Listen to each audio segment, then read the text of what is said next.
ini terkait dengan evolution of security tools atau alat-alat yang digunakan oleh threat actor, ya. Yang umum itu ya sebanyak ini. Makanya kalau dibilang bahwa seorang cyber security analyst itu hanya memiliki satu atau dua tools, yaitu kita menyebutnya dia script kiddie gitu ya. Dia itu masih level bawah gitu ya. Kalau seorang cyber security analyst itu ya, itu makin sophisticated tools-tools yang digunakan dan tidak ada yang satu gitu. Itu biasa banyak gitu. Itu dan saya sebagai dosen pengampu itu tidak bisa memperkenalkan semua kepada Anda gitu ya. Pertama kita tidak punya cukup waktu. Ya. Jadi saya hanya memberikan listnya. Kemudian itu Anda coba sendiri gitu ya. Password crackers ya, kita butuh tools yang jenis password crackers ya. Nah, kalau Bernstein itu Jack the Ripper ya biasa pakai gitu ya. Sekarang itu ada banyak gitu. Bukan hanya Jack the Ripper gitu. Seperti itu. Tapi saya biasa menggunakannya itu gitu.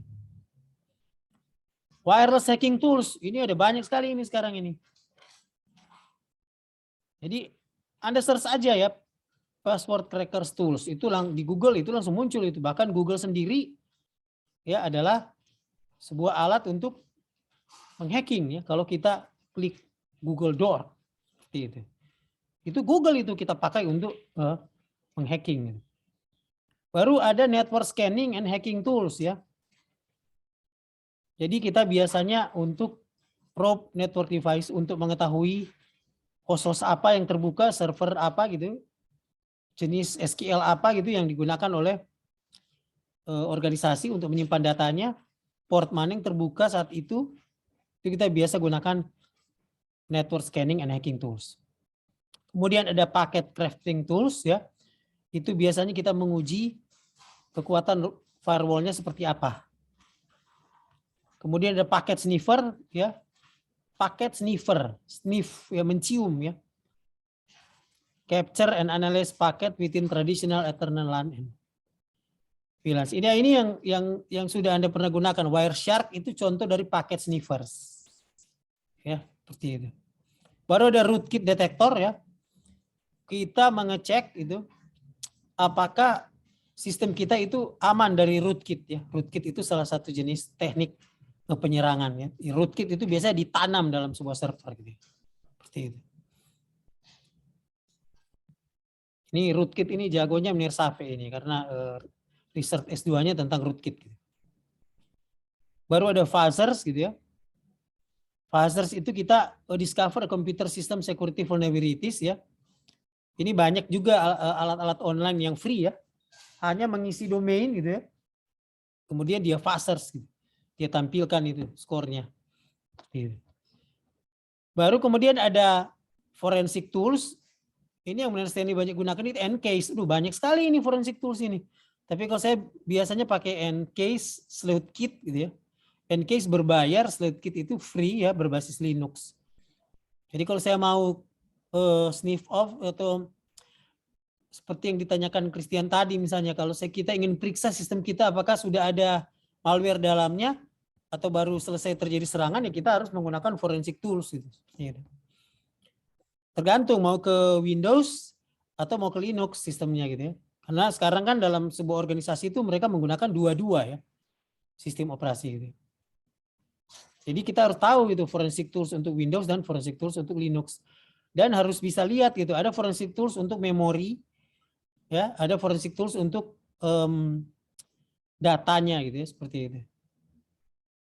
Nah, baru ada debugger ya, tools ya, itu untuk reverse engineer ya. Ini salah satu bidang spesialisasi saya. Pernah membimbing mahasiswa ya, sudah dipublikasi papernya di jurnal informatika ya. Dia menggunakan teknik malware analysis gitu ya, untuk memeriksa jaringan di Unstrat, dan dia terbukti ternyata banyak rootkit dan banyak malware yang ada di salah satu server yang menampung